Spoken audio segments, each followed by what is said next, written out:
अस्सलामुअलैकुम जी, कैसे हैं आप सब। रेडियो विद अक्सा में खुशामदीद। आज मैं हाजिर खिदमत हूँ अंकबूत बाय नूर राजपूत एपिसोड 9 पार्ट 1 लेकर। तो चलो चलते हैं नॉवल के जानिब। अंकबूत, मार्फत और मोहब्बत सबको नहीं मिलती। आज कलम नूर राजपूत, बाब पंचम, खयोत, अनचाहे रिश्तों का तार, किस नंबर 9। उलझे रिश्तों का तार ये दिल में चुभता है।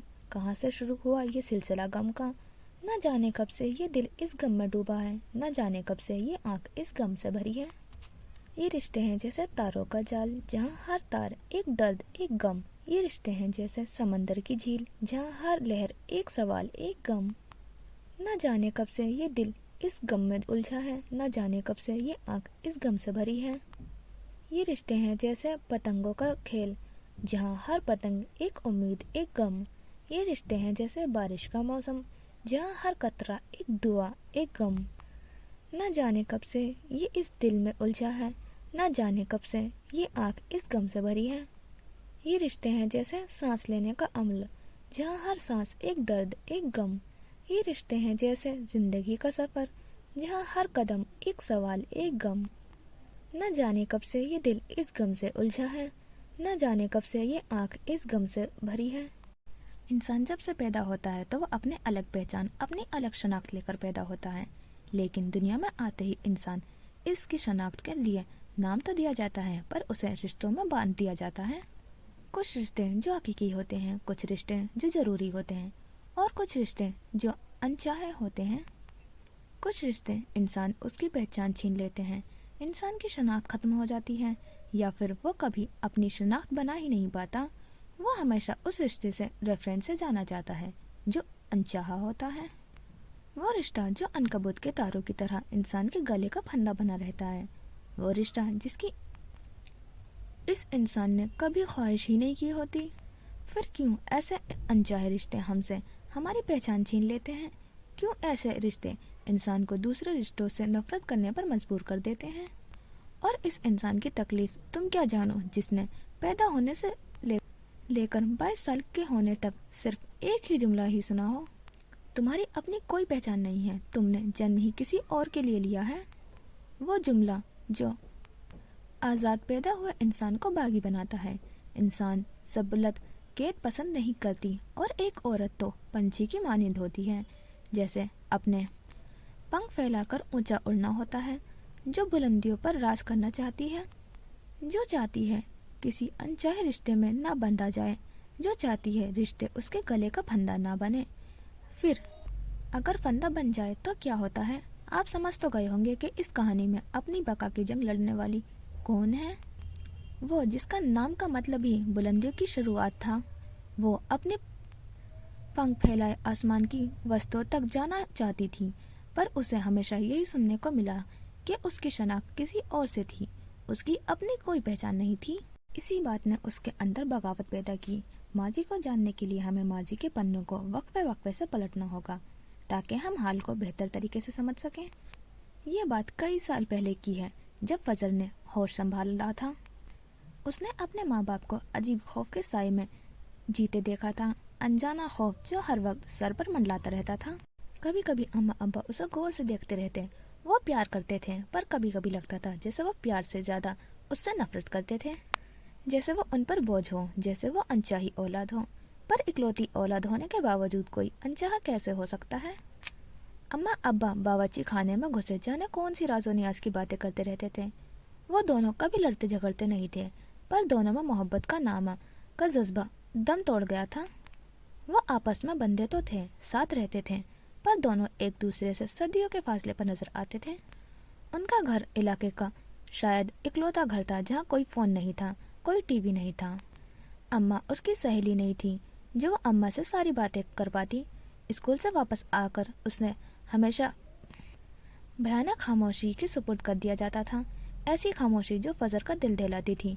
पहले पहले वो अम्मा के साथ लेटती थी, उन्हें प्यार करती थी, पर अम्मा के अंदाज में अपनी इकलौती बेटी के लिए ना तो वालिहानापन था, ना मोहब्बत थी। वो एक जिम्मेदारी थी। कभी कभी उसे लगता था जैसे अम्मा अब्बा उसके सगे माँ बाप नहीं थे, बल्कि उसे गोद लिया गया था। और कभी कभी तो लगता था जैसे उसे अम्मा अब्बा गोद नहीं लिया था, बल्कि कहीं से चुराया था। हाँ हाँ, कभी उसे लगता था کہ وہ کسی اونچے گھرانے سے تعلق رکھتی تھی، بالکل رپنزل کی طرح، جسے چرا کر ایک مینار میں قید کر دیا گیا تھا۔ کبھی کبھی اماں ابا اسے اتنا نظر انداز کر دیتے تھے کہ اسے چیخ چلا کر اپنی ذات کا احساس دلانا پڑتا تھا۔ اماں ابا میں ہوں فضر مراز، ابا میں فضر مراز ہوں۔ اپنے ذات کی نفی کوئی بھی روح برداشت نہیں کر پاتی، لیکن اس نے کی تھی، اور یہ رویہ اس کے اندر زہریلا مادہ بھرنے لگا، وہ جس کو ہم آج کی زبان میں ٹاکسٹی کہتے ہیں۔ مارچ کا موسم تھا، جو سال کا خوبصورت ترین موسم کہلاتا ہے، جب پیڑ پودے نئے پتے اگاتے ہیں، جب پھول کھلتے ہیں۔ ایسے میں وہ اسکول سے واپس آئی تھی خوشی خوشی، ہاتھ میں ٹرافی پکڑے۔ وہ گورنمنٹ کو اسکول میں پڑھتی تھی۔ ابا کے پاس اتنے پیسے تو تھے کہ وہ اسے پرائیویٹ میں پڑھا سکتے تھے، لیکن انہوں نے سرکاری اسکول میں بھیج دیا۔ وہ 8ویں کلاس میں فرسٹ آئی تھی، بلکہ اسے ہر سال فرسٹ آنا ہوتا تھا کہ وہ اپنی ذات کی اہمیت جتا سکے۔ اپنی پہچان بنانے کے لیے وہ گھر میں داخل ہوئی تو سیدھا اماں کے کمرے کی طرف بڑھی۔ اماں ابا میں آ گئی۔ وہ بے حد خوش تھی، اور اسے لگ رہا تھا کہ اماں ابا بھی خوش ہوں گے۔ وہ دونوں سر جوڑے پتہ نہیں کیا باتیں کر رہے تھے، اور اسے دیکھتے ہی خاموش ہو گئے۔ میں فرسٹ آئی ہوں، جھلملاتی آنکھوں والی خوبصورت ٹین ایج لڑکی، جس کی آنکھوں میں ڈھیر سارے سپنے تھے، وہ اپنے ماں باپ کے سامنے کھڑی تھی۔ وہ ان سے ستائش چاہتی تھی، پر یہ کیا؟ اسے دیکھتے ہی ابا کی سپاٹ چہرہ لیے، جبکہ اماں تیوری چڑھے دیکھے گئی، سفید یونیفارم پہنے، گلابی اسکارف لیے، اونچی پونی ٹیل والی فضر مراز کی مسکراہٹ آہستہ آہستہ کم ہو گئی، آنکھوں کی جوت بجھ گئی، اور چہرے کی شادابی ماند پڑ گئی۔ کیا ہوا؟ وہ اب پریشانی سے کھڑی تھی۔ ادھر آ بیٹھ۔ اماں نے اسے بازو سے پکڑ کے اپنے قریب بٹھایا۔ 14 سال فضر اتنی بالغ تو ہو چکی تھی کہ اماں اس سے صاف صاف بات کر پاتی۔ اماں نے ٹرافی ہاتھ سے لے کر بستر پر پھینک دی۔ فضر کی بھویں سکڑ گئی۔ اس عمر میں چہرے پر نخوت نہیں بلکہ فکر مندی اور پریشانی ابھری تھی۔ ایسی کیا ضروری بات تھی جو اماں ابا اتنے پریشان تھے؟ کیا ہوا ابا؟ اس نے ابا کو دیکھتے معصومیت سے آنکھیں پٹ پٹائیں۔ ابا اس کی بات سن کر اٹھ کر کمرے سے باہر نکل گیا، جبکہ اماں بیٹھی رہیں۔ دیکھ فضر، میری بات سن، اماں نے بغیر کسی لگی لپٹی کے کہنا شروع کیا۔ ان کے چہرے پر سنجیدگی ہی سنجیدگی تھی۔ تم اب بڑی ہو گئی ہو، اور ہم تمہیں مزید اسکول نہیں بھیج سکتے۔ آج سے تمہارا اسکول جانا بند۔ فضر کا منہ حیرت سے کھل گیا۔ کیا مطلب ہے؟ وہ غصے کی پیدائشی تیز تھی، پر اس پل اس کا دماغ اماں کی باتوں کو پروسیس نہیں کر پا رہا تھا، لیکن اندر لگے سینسرز بج چکے تھے۔ عورت پیدائشی اپنے اندر ایسے سینسرز لے کر پیدا ہوتی ہے جو ایسی باتوں پر بج اٹھتے ہیں جب عورت کی شناخت کو ایک مرد سے جوڑنے کی بات کی جاتی ہے۔ بس اب تم گھر میں رہو گی، گھرداری سیکھو گی، کیونکہ 3-4 سالوں میں تمہیں اپنے گھر بھی جانا ہے۔ کون سا گھر؟ گردن اونچی کر کے اماں کو دیکھا، چہرے پر غصے کی سرخی واضح ہوئی۔ جہاں تم بیاہ کر جاؤ گی، اماں نے تسلی سے جواب دیا۔ فضر کی بھویں پہلے پہلی پھر سکڑ گئی۔ ہاں، اسکول میں لڑکیاں ایسی باتیں کرتی تھیں، شادی بیاہ، فلموں کی، ڈراموں کی، اور لڑکوں کی بھی، لیکن میں ابھی چھوٹی ہوں نا۔ وہ جھٹکے سے اٹھ کر کھڑی ہوئی تھی، خوشی غارت ہو چکی تھی، چہرے پر سرخی ہی سرخی تھی۔ یہ غصہ اسے وراثت میں آسیہ ترنم سے ملا تھا، اپنی ماں سے، جو زبان اور غصے کی تیز تھی۔ ان کی کہانی پر پھر سہی، پر ابھی تو فضر کا دل تیزی سے دھڑک رہا تھا۔ پرانے زمانوں میں 14 سالہ لڑکیوں کا بیاہ کر دیا جاتا تھا، اور اگلے ہی سال وہ ماں بھی بن جاتی تھی۔ عورت ذہنی طور پر تبھی بڑی ہو جاتی ہے جب وہ بلاغت میں قدم رکھتی ہے، اور فضر تو ذہنی طور پر خود کو سب سے آگے دیکھتی تھی۔ فضر، اماں نے بستر پر پڑی ٹرافی اٹھاتی فضر کی کلائی جکڑی۔ وہ ہاتھ آتی ہی نہیں تھی۔ مار پیٹ، ڈانٹ ڈپٹ، اس پر کسی چیز کا اثر نہیں ہوتا تھا۔ میری بات غور سے سن۔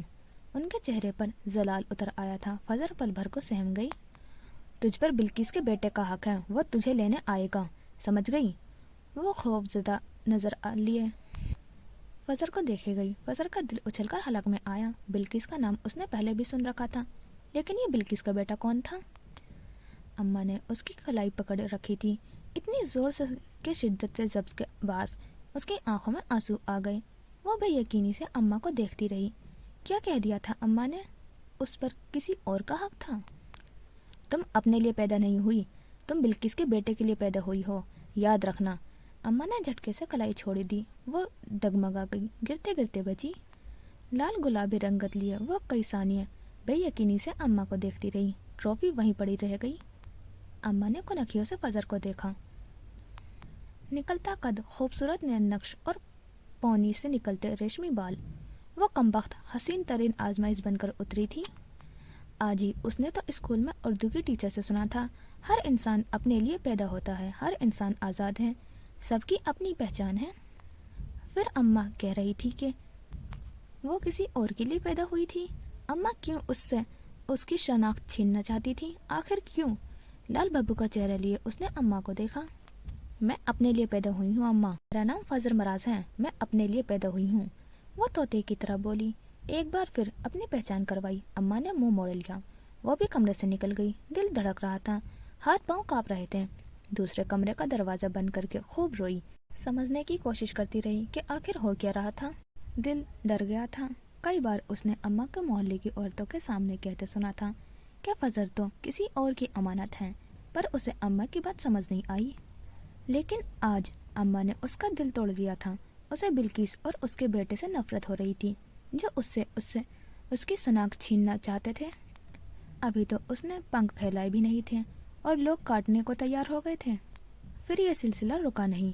अम्मा उसे याद दहानी करवाती रहती थी। वह बिल्किस का नाम लेती थी, लेकिन उनके बेटे का नाम जाने क्यों नहीं लेती थी, या फिर नाम लेने से खौफजदा थी, ये तो वक्त ही बताएगा। पर फजर ने बिलाखिर अपनी बका की पहली जंग अपने घर से शुरू की थी। पहले पहले वो चीखती थी, चिल्लाती थी, बार बार कहती थी कि वो फजर मराज हैं, वो अपने लिए पैदा हुई है, उस पर दूसरे का हक नहीं है। फिर उसने अपनी ज़ात की पहचान में इनकार को शामिल कर लिया। वो बिल्किस के बेटे से कभी शादी नहीं करेगी।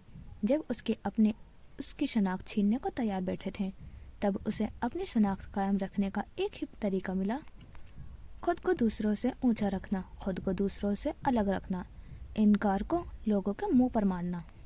जब उसके सामने उसके नाम को छीनने की कोशिश की जाने लगी तो उसने अपना नाम को अपना विर्द बना लिया, फजर मराज, फजर मराज। वो खुद का नाम लेने लगी। हर बात में उसने फजर मराज को आगे रखा। आहिस्ता आहिस्ता लोगों को उससे चिढ़ होने लगी। कई लोग उसे खुद से वाकई ऊंचा समझने लगे, क्योंकि उसके इनकार करना सीख लिया था, पर अपनी पहचान कायम रखी। कई लोग उसे खपती समझते थे, कई लोगों को वो मुंहफट लगती थी। यूँ तो वो ज़्यादातर खामोश रहती थी, लेकिन एक गहरी नज़र हर चीज़ पर रखती थी। पर वो तब रूड हो जाती थी तब जब उसे का कोई दिल दुखाता था। जब वो हर्ट होती थी तब वो खुद को हर्ट करने वाले लोगों को हर्ट करना फर्ज समझती थी। कुछ लोगों को उसने छोड़ दिया था, कुछ उसे छोड़ कर गए थे।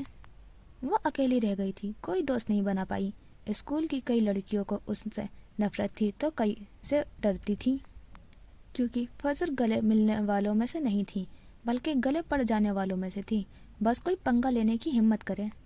जिंदगी के 20 सालों में अगर कोई उससे पूछता कि उसके पास कोई साथी, तो जवाब था नहीं, उसके पास कोई नहीं था। वह अकेली थी, पर उसके पास उसकी शनाख्त थी जो उसने कायम रखी। ज़्यादा आगे बढ़ने के लिए, ज़्यादा मेहनत करने की वो झुकी नहीं। अम्मा से लड़ती रही, झगड़ती रही, पर हार नहीं मानी। ये उसकी किस्मत अच्छी थी, वो जीतती गई, या फिर पसे मंजर कुछ और भी चल रहा था जिसका यहाँ खुलना मुनासिब नहीं। ये तो आगे चलकर ही पता चलेगा। एक दिन अचानक उसकी ज़िंदगी में अरसल आ गया। कोई था जो मीठा बोलने वाला था। अगर उसने नॉर्मल ज़िंदगी गुजारी होती तो शायद उसकी तरफ माइल न होती, या फिर ये ज़रूरी था कि एक हार बहुत ज़रूरी थी ताकि वह पूरी तवज्जो उसके आगे बढ़ सके, ताकि वह मज़ीद धोखे ना खा पाए। और आज सालों बाद अम्मा को एहसास हुआ था कि वह मौत से भागने की कोशिश में मौत की जानिब भी भाग रही है। दोपहर के इस वक्त अम्मा अपने कमरे में बैठी थी, हाथ में एक पुरानी सी तस्वीर लिए। कोई 25 साल पुरानी तस्वीर मनार की। मैंने बहुत कोशिश की मनार, मैंने सब कुछ किया। मैं फजर को जिस दलदल से बचाने की कोशिश कर रही थी, वो उसी दलदल में धंसती जा रही है। उनकी आंखें सुर्ख थी और वो चेहरे से गमगीन थी। सफ़ेद कपड़ों वाली मनार हंसते हुए खूबसूरत लग रही थी। मुझे माफ़ कर देना मनार, मुझे माफ़ कर देना। दुपट्टे के पल्लू से गमगीन आंखें पोंछती अम्मा को ग्लोगिर आवाज़ में कहा, और फिर उंगलियों के पोरवों से उसके चेहरे को छुआ। वो अनकबूत है, اس کا پھیلایا جال سراب ہے، اتنا خوبصورت ہے کہ اس سے بچنے کی چاہ کرتے ہوئے بھی بچا نہیں جا سکتا۔ وہ چاروں اور ہے، منار میں فضر کو کیسے بچاؤں؟ میں اسے نہیں بچا پاؤں گی۔ فضر نے اپنی موت چن لی ہے، وہ خوبصورت تتلی ہے اور تتلیاں ہمیشہ عنکبوت کا شکار ہو جاتی ہیں۔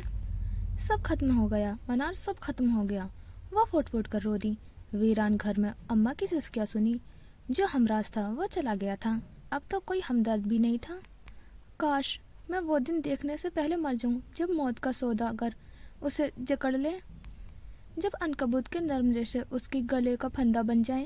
کاش میں اس سے پہلے مر جاؤں۔ اماں اندر روتی رہیں اور باہر تپتا سورج اپنا سفر طے کرتا رہا۔ کیا واقعی اتنا آسان تھا فضر مراز کو اپنی موت کو قبول کرنا؟ وہ ملکہ ملون تھی، کیا وہ بدی کے بادشاہ سے ہار جاتی؟ ابھی تو وہ اپنی پہچان بنانے کے تگو دو میں تھی۔ یہ جنگ پھر سہی، ابھی یہ وقت شناخت کا تھا، موت کا سفر پھر سہی۔ کبھی کبھی زندگی ہمیں ان راستوں پر لے کر بھاگتی ہے جن سے ہم بھاگنا چاہتے ہیں، اور ولیم جتنا اپنی شناخت سے دور بھاگ رہا تھا، اس کی شناخت کسی برے سائے کی طرح اس کے پیچھے لپک رہی تھی۔ اس پل بھی یہی ہوا تھا، وہ جو سب بھول جانا چاہتا تھا، اپنی ماں کے بارے میں، نینسی کے بارے میں، فضر کے بارے میں۔ اتنا ہی زندگی اسے اٹھا اٹھا کر پٹک رہی تھی۔ وہ 3 عورتیں جو اس کی زندگی کی اہم ترین عورتیں تھیں، وہ نہ اس کے پاس تھی اور نہ ہی اس سے دور جاتی تھی۔ اس پل بھی وہ کرسی پر بیٹھا تھا، تھوڑا جھک کر گھٹنوں پر کوہنیاں جمائے، دونوں ہاتھوں کی مٹھیاں بنائے، ان پر تھوڑی گرائے۔ وہ زور زور سے ایک ٹانگ گرا ہلا رہا تھا، ہاتھوں میں واضح کپکپاہٹ تھی۔ اس کی ماں اس کے سامنے پنکھے سے جھول رہی تھی۔ وہ بچہ جس نے اپنی آنکھوں سے اپنی ماں کو خودکشی کرتے دیکھا تھا، وہ کبھی اس ٹراما سے نکل سکتا تھا؟ کیا وہ کبھی نارمل زندگی گزار سکتا تھا؟ جواب تو آنے والا وقت ہی دے گا۔ وہ شخص عیسیٰ ہاتھ میں ٹرے اٹھائے کمرے میں داخل ہوا۔ ٹرے میں 2 کپ رکھے تھے۔ لو بھائی، برخوردار چائے تیار ہے۔ تاخیر کے لیے معذرت، میں ذرا کام میں ڈھیلا ہوں۔ کپ کو ولیم کے سامنے رکھتے وہ اپنی دھن میں بول رہا تھا۔ آپ جانتے تھے کہ میں افق کا بیٹا ہوں، پھر آپ مجھے یہاں کیوں لائے؟ وہ ایک جھٹکے سے اٹھ کھڑا ہوا، چہرے کے نکوس تن گئے، آنکھیں شعلے برسا رہی تھی۔ دوسرا کپ میز پر رکھتے عیسیٰ کا ہاتھ ساکت ہوا۔ کئی پل وہ یوں ہی کھڑا رہا تھا، پھر اس نے کپ میز پر رکھا اور پھر ولیم کا جانب رخ کیا۔ شدت جب سے اس کی آنکھیں سرخ پڑ چکی تھی، ہونٹ آپس میں پیوست تھے جیسے وہ آنسو کا گلا گھونٹ رہا تھا۔ عیسیٰ صاحب نے اس کی جانب مڑتے ایک گہرا سانس لیا اور پھر اس کی جانب قدم بڑھایا۔ ولیم بدک کر پیچھے ہٹا۔ کون ہو تم؟ اس کے چہرے پر بے یقینی ابھری۔ تم مجھ پر بھروسہ کر سکتے ہو بیٹا، بیٹھ جاؤ۔ انہوں نے دونوں ہاتھ اٹھا کر مصلحت کہا، انداز میں نرمی تھی۔ تم وہاں کیفے میں بھی جان بوجھ کر آئے تھے، تم نے یہ سب پلان کیا تھا۔ وہ اب بے یقینی سے اس شخص کو دیکھ رہا تھا جو چہرے سے عیسیٰ بالکل نہیں لگتا تھا۔ ولیم وہاں سے بھاگ جانا چاہتا تھا، پر کچھ سوالوں کے جواب ضروری تھے۔ باہر سیاہ بادل تیزی سے آسمان کو گھیرنے لگے۔ آسمان سرمئی ہو گیا۔ نہیں، ایسا کچھ نہیں ہے، بھروسہ رکھو، میں ایک خدا کو مانتا ہوں، میں جھوٹ نہیں بولوں گا، تمہیں مجھ پر یقین کرنا ہوگا۔ وہ ولیم کو پرسکون کرنے کی پوری کوشش کر رہا تھا۔ اس کے انداز میں، اس کی بات میں، جانے ایسا کیا تھا کہ ولیم کے تنے کندھے ڈھیلے پڑ گئے۔ اس نے منہ کھول کر باقاعدہ سانس لیا اور پھر سر جھکا لیا، چہرہ ہاتھوں میں گرائے وہ خود کو کمپوز کرنے لگا۔ عیسیٰ صاحب نے جب اسے پرسکون ہوتے دیکھا، گہرا سانس فضا میں خارج کیا۔ اس تصویر کے سامنے جا کر کھڑے ہوئے جس میں افق تھی، دونوں ہاتھ سینے پر باندھ لیے، چہرے پر کرب کے سائے لہرائے، آنکھوں میں کسی بھولی یاد سا نمی ابھرنے لگی۔ وہ بہت اچھی لڑکی تھی، تمہاری پیدائش سے پہلے یہاں آئی تھی۔ ذرا توقف کے انہوں نے کہنا شروع کیا۔ ولیم بے ساختہ کرسی پر بیٹھ گیا۔ وہ کھڑا نہیں رہ سکتا تھا، ٹانگیں شل ہو گئی تھی۔ وہ آئی نہیں تھی بلکہ راستے میں بے ہوش پڑی ملی تھی۔ ولیم نے چونک کر انہیں دیکھا۔ میرے لیے وہ چھوٹی بہن جیسی تھی۔ اس نے کبھی نہیں بتایا تھا کہ گھر کیوں چھوڑ آئی، پر وہ مجبور تھی، اسے مدد چاہیے تھی۔ وہ اپنے عیسائی شوہر کے ساتھ نہیں رہنا چاہتی تھی۔ یہ وہ کہانی تھی جس سے ولیم ناواقف تھا۔ اس کی ماں کا ذکر جوزف پیلس میں ممنوع تھا۔ تم یہی پیدا ہوئے تھے، تمہارا نام ولیم ولی رکھا گیا تھا، تم پیدائشی مسلمان تھے۔ وہ تمہیں ایک اچھا مسلمان بنانا چاہتی تھی۔ تمہاری ساری سنتیں میں نے اپنے ہاتھوں سے پوری کی تھی، ان ہاتھوں سے۔ اس نے اپنے دونوں ہاتھوں کو اٹھا کر الٹ پلٹ کر دکھایا اور ولیم دم بخود رہ گیا۔ آنکھیں حیرت سے پھٹ گئی، چہرے کی رنگت پل भर में सफ़ेद हो गई।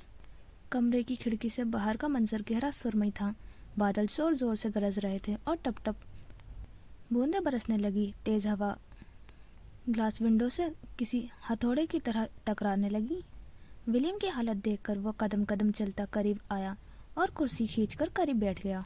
जब मैंने उस दिन तुम्हें पटेल के कैफे पर देखा तो साकित रह गया। तुम अपनी माँ जैसे देखते हो। तुम्हारी आंखें हूबहू उसी के जैसी गहरी हैं। उसने हाथ बढ़ाकर विलियम का हाथ थामा जो सर्द पड़ रहा था। तुम्हारे कानों में मैंने अजान दी थी। ईसा साहब की आंखों में हल्की सी नमी उतरी थी। जब तुम अजान सुनकर ठहर गए थे तो मैंने उस बेचैनी को तुम्हारे चेहरे पर महसूस किया था। बकवास है, ये सब झूठ है। वो हाथ छुड़ाता हुआ खड़ा हुआ, वहां से भागने वाले अंदाज में दरवाजे की जाने बढ़ा।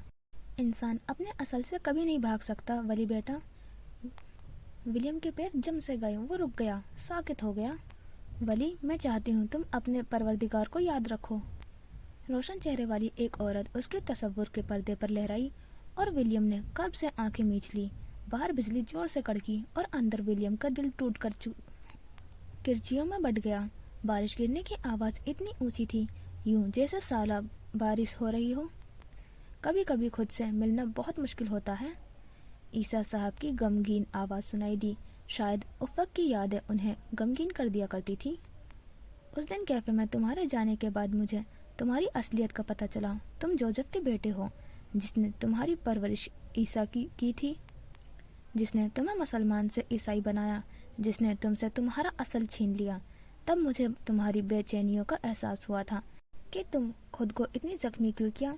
तुम्हारी अच्छी परवरिश जरूर हुई, लेकिन तुम्हारा असल छीन कर तुम्हें गुमनामियों के तपते शहर में भटकने के लिए छोड़ दिया गया। कमरे में ईसा साहब की फसो खैज आवाज़ गूंजती थी। विलियम ने आस्तीन से रगड़कर आंखें की नमी साफ की। वो सांस लेने की कोशिश कर रहा था। कमर पर दोनों हाथ टिकाए खड़ा रहा। ना भाग सकता था, ना बैठ सकता था। सर पर टोपी और हेड यूं ही जमी थी। उस दिन मैंने दुआ की कि तुम एक बार अपनी हकीकत से रोशनास हो जाओ, एक बार अपना असल जान लो, शायद तुम्हारे दिल को सुकून मिल जाए। और देखो, मेरी दुआ कबूल हो गई। उस सारी गुफ्तगू में वो शख्स पहली बार मुस्कुराया। विलियम यूं ही खड़ा रहा। उसने पलट कर नहीं देखा। लो, चाय तो ठंडी हो गई, तासुब से कहते उसने चाय का कप उठाकर लबों से लगाया। विलियम ने सुर्ख चेहरे लिए पलट कर देखा। तुम कहो तो मैं चाय गर्म करके लाता हूँ। ठंडी चाय पीने में मज़ा नहीं आता। तुम्हारी माँ भी यूं ही ख्यालों में उलझे चाय ठंडी कर देती थी, फिर बार बार गर्म करनी पड़ती थी। तुम बिल्कुल अफ़क़ की जैसे हो। वो अपने ध्यान में बोलता उठ खड़ा हुआ। चाय के दोनों कप ट्रे में रखे। विलियम का दिल जैसे किसी ने मुट्ठी में लिया और फिर छोड़ दिया। समझ न आया सांस लेने में दुश्वारी क्यों हो रही थी। कोई पहली बार उसकी माँ का जिक्र कर रहा था। ये बुरा होने के बावजूद भी अच्छा क्यों लग रहा था। दिल क्यों कर रहा था कि वो शख्स बोलता जाए और वो सुनता रहे। वो औरत उसकी माँ थी, जिसका जिक्र कहीं भी नहीं होता था, जिसका शोहर उससे नफरत करता था, जिसका बाप उससे नफरत करता था। वो औरत जो दुनिया से जा चुकी थी और मरने के बावजूद ज़मीन खुदाई ने उसे माफ़ नहीं किया था। कितने जालिम लोग थे। उसके अपने, उसके बाप, उसके नाना, सब जालिम थे। तुम बैठ जाओ, मैं चाय गर्म करके लाता हूँ। विलियम के पहलू से वो बाहर चला गया। विलियम के हाथ पहलू में गिरे गए। जान बेजान सी हो रही थी। वह हेडफोन और कैप उतार कर वापस कुर्सी की जानिब बढ़ा। दोनों चीज़ें मेज़ पर रख दी। उसका बैग कुर्सी पर पड़ा था। उसने चेहरे पर हाथ फेरते बालों को साइड किया। कैप उतरते ही उसका चेहरा वाज़ेह हो गया था। वह कदम बढ़ाकर उस तस्वीर के सामने फिर से खड़ा हुआ गया। उफ़क़ को गौर से देखा। उसे आज तक ये पता नहीं चला था कि उसकी माँ ने उसके बाप को क्यों छोड़ा था। घर वालों के खिलाफ जाकर उन्होंने मोहब्बत की शादी की थी। आखिर उसका अंजाम इतना भयानक क्यों हुआ था। उसने पहलू गिराए हाथ को उठाया और फिर उंगलियों की पोरों से उफ़क़ के चेहरे को छुआ। ये एहसास कितना खूबसूरत था। वो औरत उसकी माँ थी और वो आज पहली बार उसने अपनी माँ का जिक्र अच्छे अल्फाज में सुना था। वह अपनी माँ की गोद में था। दिल इतना मसरूर हुआ कि वह बेसाख्ता हंस दिया। पलकें नम होने लगी। I miss you mom. वो उसे याद रहती थी।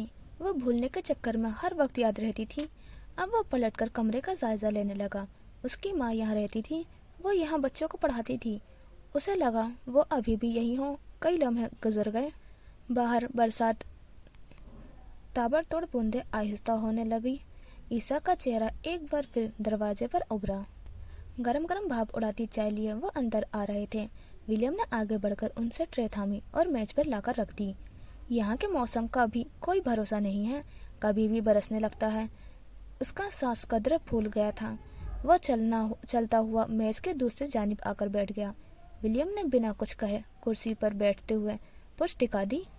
चाय पियो चाय, कि इससे पहले ये ठंडी हो जाए। मैं दोबारा गर्म करने नहीं जाऊंगा, गवार लहजे में कहते उन्होंने माहौल को हल्का फुल्का करने की कोशिश की। विलियम ने खामोशी से कप उठा लिया। जबान खामोशी थी, लेकिन जहन में हजार सवाल खलबला रहे थे। 2-3 घूंट दोनों ने खामोशी से लिए। बाहर बारिश अब काफी आहिस्ता हो गई थी।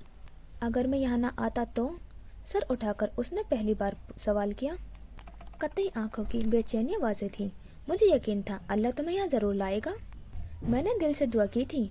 उनके अगबी दीवार में नस्ब खिड़की को देखते विलियम फीका सा मुस्कुरा दिया। इतना भरोसा क्यों है आपको अल्लाह पर? बेसाख्ता उसके लबों से फिसल गया। ईसा साहब के चेहरे पर मसरूर सी मुस्कुराहट उभरी। हमारे मुंह से अल्लाह सुनना बहुत अच्छा लगा है वली। मेरा नाम विलियम है, विलियम जोसेफ। वो जदाती निगाहों से ईसा साहब पर जमा कर बोला। वो नरमी से मुस्कुराहट लिए उसे देखते रहे। नाम से क्या फर्क पड़ता है, जो दिल में है वो बताओ। आप क्या चाहते हैं मुझसे? कप के किनारों पर उंगली फेरते वो खोए खोए अंदाज में बोला। निगाहें कप के पैंते में नफासत से पड़े चाय पर जमी थी, जिसका जायका बहुत अच्छा था।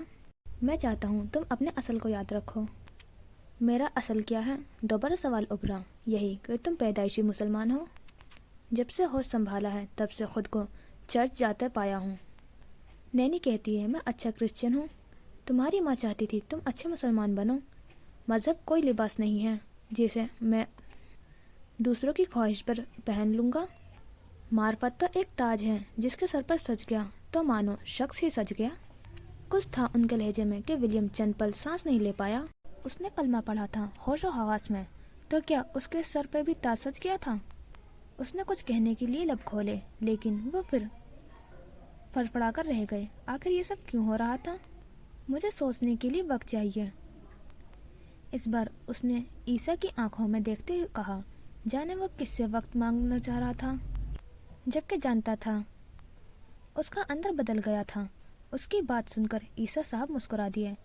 जो भी चिनो उस पर कायम रहो और खुश रहो। उनकी आंखें जाने क्या कुछ बोल रही थी, पर जबान से यही अल्फाज निकले थे। विलियम ने अज़बात में सर हिलाते कप उठाकर लबों से लगा लिया। क्या मेरे माम मुझसे प्यार करती थी? अजीब सा सवाल था जो अंदर से पनपा था। वो दुनिया में सबसे ज़्यादा तुमसे प्यार करती थी। ये अल्फाज विलियम अपने दिल पर ठंडी फुहार की तरह पड़ते महसूस हुए थे। चेहरे पर पल भर में सुर्खी उभरी, आंखों की जलन गायब हो गई। कितना अच्छा एहसास था ना। मैं अच्छा मुसलमान ना बन पाया तो? उसने सवालिया निगाहों से ईसा साहब की जानिब देखा। कौन अच्छा है कौन बुरा है, इसका फैसला हम नहीं कर सकते, हम बस कोशिश कर सकते हैं। उन्होंने मुश्किल आसान कर दी। वह असबात में सर हिलाता उठ खड़ा हुआ। कैप सर पर जमा ली और बैग की जिप खोलकर हेडफोन अंदर डालने के बाद बैग कंधे पर डाल लिया। मैं सोचकर बताऊंगा। उसका अंदाज ऐसा था कि ईसा साहब बेसाख्ता हंसती है। सोचो मत, खुश रहो, भरोसा रखो, अल्लाह बेहतर करेगा। विलियम को अपने दिल का, अपने कंधों का सारा बोझ हटता महसूस हुआ। उसे जैसे जीने की एक नई उम्मीद मिल गई थी। उसकी माँ उससे प्यार करती थी। वो खुद को दुनिया का खुशकिस्मत तरीन इंसान समझ रहा था। दिल हल्का फुल्का हो गया था। मुस्कुराहट चेहरे से चिपक सी गई थी। जब दिल करे आ जाना, मैं तुम्हें मिलूंगा यहीं। ईसा साहब उठ कर आए हुए। विलियम ने हाथ आगे बढ़ाया। वो घूमकर विलियम के सामने आए और फिर हाथ पकड़कर उसे खींचकर गले लगा लिया। जब तुम सोच लो तो सूरह अल अनकबूत से शुरुआत करना। उन्होंने राजदारान सरगोशी की थी। उनके पहलू में कितनी गरमाइश थी। विलियम का दिल सीने में ही पिघलने लगा। वो साकित खड़ा रहा। कुछ देर बाद वो विलियम से अलग हुए। आंखों में नमी थी। अल्लाह ताला तुम्हारे सर पर ताज सजाए। उन्होंने विलियम का गाल थपथपाया। विलियम फीका सा मुस्कुराया और फिर अगले ही पल वो कमरे से बाहर निकल गया। عیسیٰ صاحب اس کے پیچھے لپکے راہداری سے گزرتے ہوئے وہ گراؤنڈ کی جانب بڑھ رہا تھا۔ باہر بارش بند ہو گئی تھی۔ وہ تیز تیز قدم اٹھاتا دور جا رہا تھا۔ اللہ تمہارے راستے آسان کرے، آمین۔ انہوں نے دل سے دعا دی تھی۔ جبکہ اسکول کے گیٹ سے باہر نکلتے ولیم کا چہرہ سرخ تھا۔ اس کی آنکھوں میں عجیب سی چمک تھی۔ اس کا دل کر رہا تھا کہ وہ اچھلے کودے، زور زور سے چلائے، وہ سب کو بتائے کہ اس کی ماں اس سے سب سے زیادہ پیار کرتی تھی۔ حقیقی خوشی کسے کہتے ہیں وہ آج اس کی پہلی بار محسوس کی تھی۔ تھوڑی دیر پتھریلے راستے پر چلتے ہوئے اس نے اچھل کر پیروں کی تالی بجائی تھی۔ یہ دن اس کی زندگی کا حسین ترین دن تھا۔ ٹیلنٹ اور محنت کسے کہتے ہیں یہ فضر نے آج جانا تھا۔ یہاں رئیس گروپ کے کانفرنس روم میں بیٹھ کر وہ ٹیلنٹڈ لوگوں کے آئیڈیا سن رہی تھی۔ وہ لوگ صرف ڈیزائنر ہی نہیں بلکہ آرٹسٹ بھی تھے۔ آنکھوں پر چشمہ جمائے وہ پروجیکٹر اسکرین کو دیکھ رہی تھی جس پر کئی چہرے واضح تھے۔ یہ ماڈلز تھیں جن سے سلیکشن کی جانی تھی، اور اس کے ساتھ اسکرین پر نیچے ایک ترتیب میں شالے کلیکشن کے وہ 5 پیس نظر آ رہے تھے۔ لمبی میچ کی دونوں جانب 10-10 ڈیزائنرز بیٹھے تھے۔ یہ وہ ٹیم تھی جنہوں نے شالے کلیکشنز کو ڈیزائن کیا تھا۔ اس کے ساتھ ہی فوٹوگرافرز اور کوریوگرافرز کی پوری ٹیم موجود تھی۔ وہ آخری سرے پر دھیرے کرسی پر خاموش بیٹھی تھی۔ اسکارف سر پہ سے پھسل کر کندھوں پر گر گیا تھا۔ یوں بھی دوپٹہ سر پر اوڑھنے کی زیادہ عادت نہیں تھی۔ اسے یہاں اپنا آپ بہت چھوٹا محسوس ہو رہا تھا۔ 1-2 ڈیزائنرز تو اس سے بھی کم عمر تھے۔ ٹیلنٹ کی یہاں کوئی کمی نہیں تھی۔ مراد عالم اب تک اپنی ٹیم کے خیالات جان رہا تھا۔ وہ کافی سنجیدہ تھا۔ جو چیز فضر نے پچھلے 1 گھنٹے میں سیکھی تھی وہ یہ تھی کہ بزنس کوئی بھی ہو وہ تب تک کامیاب نہیں ہو سکتا جب کہ اسے کرنے والے خود کو انٹو نہ کریں۔ رئیس جویلرز اور پورے رئیس گروپ کا کامیابی کا ایک وجہ یہ بھی تھی کہ یہاں کے لوگ رئیس میں انٹو تھے۔ انہوں نے خود کو وقف کیا ہوا تھا۔ یہ ماحول، یہ اطمینان انہیں رئیس نے ہی دیا تھا۔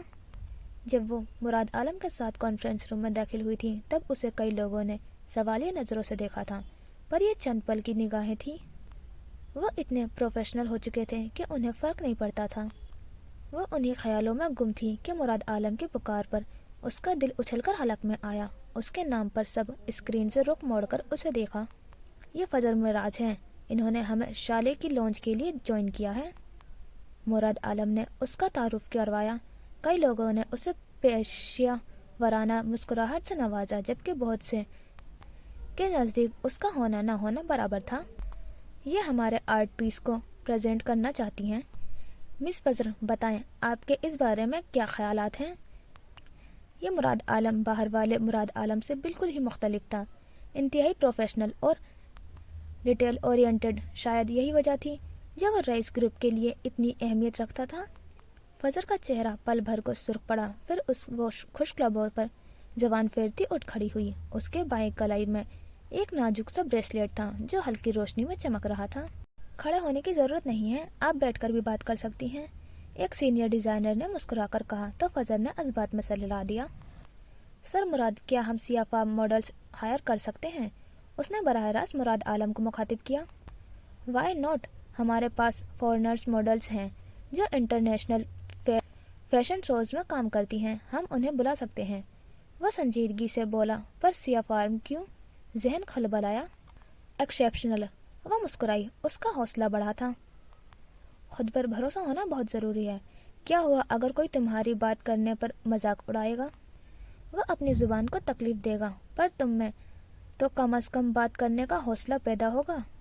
وہ چلتے ہوئے پروجیکٹر کے سامنے آئی اور پھر اپنا وہاں بیٹھے باعث لوگوں کے گوشے گزار کیا۔ اس کے ہاتھ خاص انداز میں ہل رہے تھے۔ اسکرین کے آگے کھڑی سادہ سوٹ والی فضر مراز کو کئی نظروں نے ستائشی سے دیکھا تھا۔ وہ اس سیپ والے ڈیزائن کو الگ طریقے سے پیش کرنا چاہ رہی تھی۔ اسے گلے میں پہننے کی بجائے سر پر سجایا جا سکتا تھا، لیکن کیسے، یہ تو آگے ہی پتہ چلے گا۔ کچھ دیر بعد وہ واپس اپنی جگہ پر بیٹھی اسکرین پر ابھرتی ماڈلز کو دیکھ رہی تھی۔ سیاہ فام اب ماڈلز فیس ٹائپ دکھائے جا رہے تھے۔ جی ہاں، ماڈلز کی فیس ٹائپس بھی ہوتی ہیں، baby face, strong face, commercial face, alien face وغیرہ وغیرہ۔ ابھی جو چہرہ فضر کو چاہیے تھا، یقیناً وہ اتنی جلدی نہیں ملنے والا تھا۔ یہ شوٹ آپ خود کیوں نہیں کر لیتی؟ ایک کوریوگرافر نے اچانک پوچھ لیا۔ فضل نے مراد عالم کو دیکھا جس نے لاپرواہی سے کندھے اچکا دیے۔ شالے کی لانچ کے لیے خوبصورت نہیں، فوٹوجینک چہرہ بہتر رہے گا، اس نے گول مول سا جواب دیا اور نگاہیں پھر سے اسکرین پر جما دی جہاں ایک کے بعد ایک ماڈلز کے چہرے ابھر رہے تھے۔ اسے اینجلک فیس چاہیے تھا، وہ بھی سیاہ فام جو سیپ اور اس کی موتیوں سے جڑ سکے۔ کمرشل ماڈلز اس آرٹ پیس کے لیے زیادہ سوٹیبل نہیں تھی۔ تقریباً 100 چہرے دیکھنے کے بعد وہ اچانک رک گئی۔ اس کے مطلوبہ چہرہ اس کے سامنے تھا، خوبصورت آنکھیں، جھلمل ہونٹ، بہترین۔ وہ پرجوش سی بولی۔ سوالیہ نظروں سے ایک بار پھر مراد عالم کو دیکھا جس نے جذبات میں سر ہلا دیا۔ باہر سورج آہستہ آہستہ سفر طے کر رہا تھا اور رئیس ہیڈ آفس میں بیٹھی سینکڑوں لوگ اپنے اپنے کام میں مگن تھے۔ فجر کے پاس زیادہ وقت نہیں تھا، وہ روز یہاں نہیں آ سکتی تھی، اسے اپنا پروجیکٹ بھی مکمل کرنا تھا، اس لیے اس کا ارادہ تھا کہ آج زیادہ سے زیادہ کام ختم کرنے کا۔ وہ بہت پرجوش تھی اور خوش بھی۔ ہاں، یہی اس کی دنیا تھی، اسے ایسی ہی زندگی جینی تھی جہاں وہ اپنی صلاحیتوں کو بروئے کار لا سکتی، جہاں وہ اپنی پہچان بنا سکتی تھی۔ ایک دفعہ کا ذکر ہے، ایک چھوٹا سا پرندہ اپنی ماں کے ساتھ رہتا تھا۔ وہ ہمیشہ اپنی ماں سے سنا کرتا تھا کہ بچے ہمیشہ محتاط رہیں، خاص طور پر جب تم جنگل میں ہو۔ ایک دن پرندہ جنگل میں اڑتا ہوا آ گیا اور ایک بڑی چمکدار عنکبوت کی جال دیکھ لی۔ وہ بہت محظوظ ہوا اور سوچا کہ کیوں نہ اس کے جال کے قریب جا کر دیکھوں۔ جب وہ نزدیک گیا تو اس نے دیکھا کہ جال میں کئی چھوٹے چھوٹے کیڑے پھنسے ہوئے ہیں۔ پرندہ سوچنے لگا کہ اگر وہ ان کیڑوں کو کھا لے تو اس کے لیے یہ بہترین کھانا ہوگا، لیکن اس نے اپنی ماں کی نصیحت یاد کی۔ سوچا کہ اگر وہ خود جال میں پھنس گیا تو کیا ہوگا۔ اسی دوران عنکبوت نے اسے دیکھ لیا اور تیزی سے اس کی طرف بڑھنے لگا۔ پرندہ فوراً اڑا اور محفوظ مقام پر جا کر اپنی ماں کو ساری کہانی سنائی۔ ماں نے کہا، دیکھو بیٹا، کبھی بھی کسی چیز کی چمک یا خوبصورتی کی وجہ سے خود کو خطرے میں مت ڈالنا۔ آپ بتائیں، آپ نے اس چھوٹی سی کہانی سے کیا سیکھا؟ پیرس کے لگژریس ہوٹل کا یہ بینکٹ ہال برقی کمکموں سے سجا ہوا تھا۔ وائٹ تھیم کی وجہ سے یہ دیواروں سے لے کر میزوں پر سجے برتن تک سفید تھے۔ کئی مشہور اور معزز ہستیاں اس ہال میں موجود تھیں۔ ہاتھ کی انگلیوں میں نازک پہندوں والے گلاس سجائے ہوئے خوشگپیوں میں مصروف نظر آتے تھے۔ میڈیا سے تعلق رکھنے والے ایک دو صحافی وہاں موجود تھے۔ تصویریں لی جا رہی تھیں، مہمان وقفے وقفے سے آ رہے تھے۔ تبھی ہال کے دروازے کھلے اور رئیس اورنگزیب اندر داخل ہوا۔ سفید پینٹ پر سفید ہی ڈریس شرٹ پہنے وہ خوشبو میں رچا بسا تھا۔ ڈریس شرٹ کے کف کونیوں تک فولڈ تھے، کلائی میں مہنگی گھڑی بندھی ہوئی تھی۔ ڈریس شرٹ کے ساتھ کوئی ٹائی نہیں تھی اور نہ ہی کوئی کوٹ تھا۔ پیروں میں بنا موزوں کے سیاہ جوتے چمچم کر رہے تھے۔ سائڈ پارٹ ہیئر اسٹائل میں وہ کافی اچھا لگ رہا تھا۔ اس نے اندر داخل ہوتے ایک طائرانہ نظر چاروں جانب ڈالی۔ آج کی یہ تقریب اسی کے جانب سے منعقد کی گئی تھی۔ وہ فیشن شو 2-3 مہینے بعد ہونے جا رہا تھا جس کے اسپانسرز میں رئیس بھی شامل تھا۔ آج صبح کی میٹنگ میں سب فائنل ہو چکا تھا۔ اس تقریب کی بنیادی وجہ تھی کہ آج اس کا 39واں جنم دن تھا اور دن میں ہونے والی میٹنگ کے لیے پاکستان کی بڑی فیشن کمپنیوں سے جو لوگ آئے تھے وہ سب یہاں موجود تھے۔ لکس اور اسٹائل جیسی کمپنیاں جو رئیس کو اپنا حریف مانتی تھی، ان کے ڈائریکٹرز بھی یہاں موجود تھے۔ رئیس کو دیکھتے ہی پل بھر کی خاموشی چھائی اور پھر ہال میں ہلکی سی ہٹنگ گونج گئی۔ وہ گرم جوشی سے مسکرا کر آگے بڑھا۔ ایک قدم پیچھے عروجہ چل رہی تھی جس کا چہرہ سپاٹ تھا۔ سفید چست اسکرٹ اور سفید ہی ڈریس شرٹ میں اس کی بھوری رنگت چمک رہی تھی۔ سیاہ ہیلز والے کوٹ شوز پہنے وہ رئیس کے قد برابر آ رہی تھی۔ اس کے شرٹ سے کالر سے مائک جڑا تھا۔ وہ یہاں کی سیکیورٹی کے ساتھ کنیکٹڈ تھی۔ عقاب جیسی آنکھیں چاروں جانب گھماتی وہ سائی کی طرح رئیس کے ساتھ چل رہی تھی۔ چہرہ کسی بھی قسم کے جذبات سے آری تھا۔ ویلکم رئیس صاحب، آپ کی اس سلطنت میں آپ کا ہی انتظار ہو رہا تھا۔ سینے پر ہاتھ رکھے سر کو ذرا سا خم دیتے سب سے مل رہا تھا۔ یہ اس کا اسٹائل تھا۔ اس کے وہاں آنے سے جیسے رونق بڑھ رہی تھی۔ ہال کے دائیں اور بائیں جانب والی دیواروں کے ساتھ میز رکھے ہوئے تھے جن پر کھانے کی لوازمات رکھے جانے تھے، اور سامنے کی دیوار کے ساتھ چھوٹا سا اسٹیج بنایا ہوا تھا جس پر ایک کرسی رکھی تھی۔ बाकी दरमियान में घूमने फिरने और खड़े होने के लिए काफ़ी जगह थी। हॉल के बरकी कुमकुमों ने बाहर उतरने अंधेरे को मात दे दिया था। स्टेज के आगे ही बिल्कुल दरमिया में एक गोल मेज पर रखा था, जिसके ऊपर सफ़ेद रंग का बड़ा सा केक सजा हुआ था। रईस के लोगों के साथ डिज़ाइन किया ये केक निहायत ही खूबसूरत लग रहा था। स्टेज की बैक साइड पर पियानो रखा था और उसे बजाने वाला आर्टिस्ट भी मौजूद था। हॉल के अंदर ही सिक्योरिटी के कई लोग घूम रहे थे। खादिम को याद किया, खादिम हाजिर, वो दिलकशी से कहता मुस्कुराया। जिसका नाम ही रईस हो वो खादिम कैसे हो सकता है? आप तो बादशाह हैं। तारीफ दिल से की गई थी या नहीं, पर बात बिल्कुल सच थी। वो सबसे मिल रहा था, बातें हो रही थी, तस्वीरें बन रही थी और फिर उसने तकरीबन 23 मेहमानों की मौजूदगी में केक काटा। जिंदगी के 39 साल गुजर गए थे, लेकिन उसे देखकर लगता ही नहीं था वो 39 का हो गया था। उसने इस उम्र में इतना कुछ हासिल कर लिया था जितना 60 साल के शख्स तमाम जिंदगी मेहनत के बाद भी मुश्किल से ही हासिल कर पाता है। लोगों का मानना था वो नाम की तरह किस्मत का भी रईस था। आप क्या कहते हैं? जिंदगी के 39 सालों में आपने क्या सीखा? केक का टुकड़ा मुंह में डालते एक शख्स ने नैपकिन से हाथ साफ करते रईस से पूछा।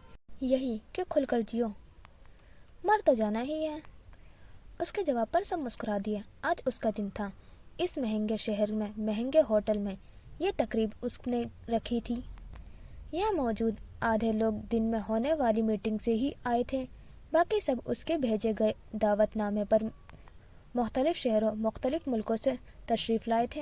ये दावतनामा उन्होंने 1 महीने पहले ही मौसूल हो चुका था। वो पेशेवराना ताल्लुकात बहुत अच्छा रखता था। जहाँ बिजनेस होता है वहाँ अना से नहीं दिमाग से काम लिया जाता है, और ये बात बिजनेस में अच्छे से जानते हैं। इसलिए उससे खार खाने वाले लोग भी उसकी दावतनामे पर चले आए थे, क्योंकि उन्हें भी रईस ग्रुप से ताल्लुकात अच्छे रखने थे। काफ़ी देर खुशरपियाँ चलती रहीं। बिजनेस और फैशन की बातें हुई, मार्केट के हालात डिस्कस किए गए। उससे शादी की लॉन्च का पूछा गया। अरोजा अकाबी नजर लिया पूरे हॉल में घूम रही थी। मीडिया से जो लोग आए थे वो उसका इंटरव्यू करना चाहते थे। हाथों में महंगी शराब के गिलास लिए इधर उधर घूमते वाज़े नजर आते थे। उसे पेशकश की गई थी तो उसने मुस्कुराकर इनकार कर दिया। तो ये है आपकी फिटनेस का राज, आप ड्रिंक नहीं करते हैं। इंडस्ट्री की एक मशहूर अदाकारा उसे इनकार करते देखकर फौरन बोली। वो फिर से मुस्कुरा दिया। कह सकती हैं, वो बात बात पर मुस्कुराता था, पर उसकी मुस्कुराहट पर इसरार लगती थी। देखने वाला अक्सर सोच में पड़ जाता था, वो किस बात पर और क्यों मुस्कुराया है। सियाह आँखें, सियाह बालों और गंदमी रंगत वाले रईस औरंगजेब की वाइब्स हर इंसान को एक जैसी नहीं लगती थी।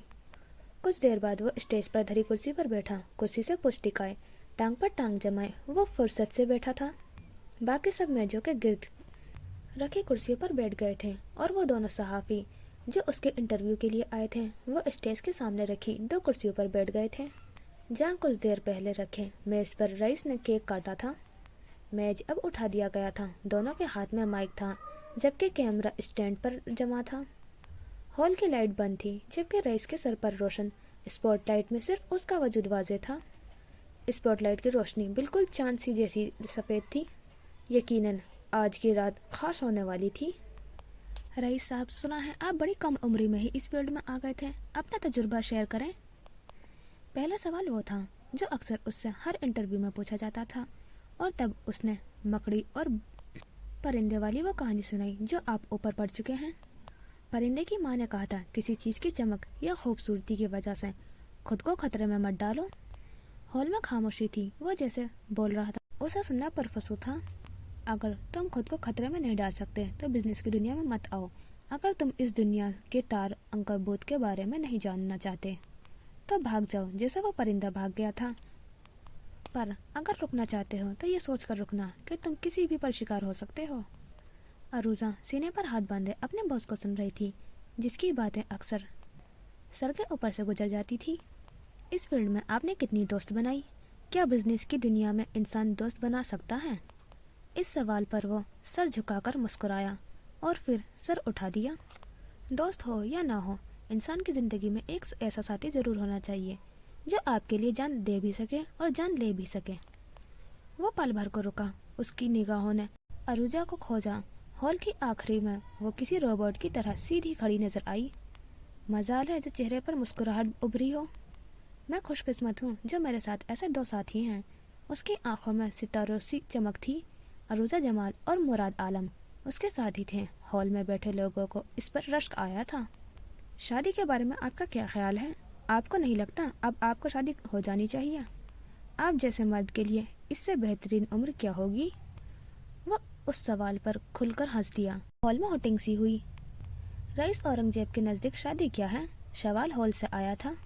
शादी गले का पट्टा है, एक बार बन जाए तो फिर इंसान घुटनों पर आ ही जाता है। वो संजीदगी से कहता हॉल में बैठे मेहमानों को खिलखिलाने पर मजबूर कर गया था। लोग अपना ही मजाक उड़ा रहे थे क्योंकि सभी के गलों में पट्टे थे। तो रईस औरंगजेब को शादी नहीं पसंद। सवाल दिलचस्प थे और जवाब तो लाजवाब आ रहे थे। मुझे घुटनों पर आना नहीं पसंद। वो टांग से टांग हटाता हुआ सीधा हुआ, थोड़ा पीछे की जानिब खिसकते घुटनों पर कोहनियां जमाते आगे को झुका, दोनों हाथों की उंगलियां एक दूसरे में फंसा ली। सफ़ेद ड्रेस शर्ट में वो यूं लग रहा था जैसे स्पॉटलाइट की रोशनी उसी पर फूट रही हो। आपके नज़दीक लाइफ पार्टनर कैसा होना चाहिए? The partner you choose is the reflection of your standard. इसका मतलब है रईस को अपना रिफ्लेक्शन नहीं मिला, वरना वो भी घुटनों पर आने में देर नहीं लगाता, है ना? उसके जवाब में एक जवान ने तंजिया पेश किया तो रईस को उभरने वाला कहकर बेसाख्ता था। वह सर झुकाकर हंस दिया। कई लम्हे हंसता रहा, आंखों में नमी उभर आई, चेहरा सुर्ख पड़ने लगा। क्या ऐसा ही है? उसके हंसने पर कई सवाल उठे। वो मुस्कुराता हुआ उठ खड़ा हुआ, दोनों हाथ पैंट की जेब में उड़स लिए। वो अब सीधा खड़ा था। स्पॉटलाइट के नीचे कई सवालिया नजरें उस पर जमी थीं। उसने एक नज़र सब पर डाली और फिर कंधे उचकाता स्टेज से नीचे उतर आया। उसके नीचे उतरते ही हॉल के बरकमी कुमकुम जगमगा उठे। सख्ता टूट गया। वो हर बार किसी न किसी इंटरव्यू में यूं ही कोई न कोई सवाल अधूरा छोड़ देता था। एक कसक बाकी रह जाती थी। उसके चाहने वाले समंदर तक पहुंचकर भी प्यासे रह जाते थे। और शायद यही आर्टिस्ट लोगों की खासियत होती है, वो कभी सैराब नहीं होने देते, अपने चाहने वालों को फाकों की नज़र कर देते हैं। शाह अब्दुल लतीफ़ ने कहा था औरत इश्क की उस्ताद है। कभी कभी जहन में आता है आखिर उन्होंने ऐसा क्यों कहा था। शाम शोरो रात 8 बजे। दिन भर सूरज आग बरसाने के बाद रात के इस पहर कहीं गायब हो चुका था। दर्जे हरारत 40 डिग्री से 23 डिग्री पर गिर गया था। रात के इस पहर सहरा की जानिब से चलने वाली हवाएं ठंडी महसूस हो रही थी। यूं भी रेतीले इलाकों में रात ठंडी हो जाती थी। वैसे तो जामशोरो सहराई इलाका नहीं है, लेकिन सहरा के करीब होने के वजह से इसका दर्जे हरारत सहराई इलाकों से जैसा होता ही है। दरियाई अंडस के किनारे बसता जामशोरो रात के पहर मेहरबान सा हो जाता है।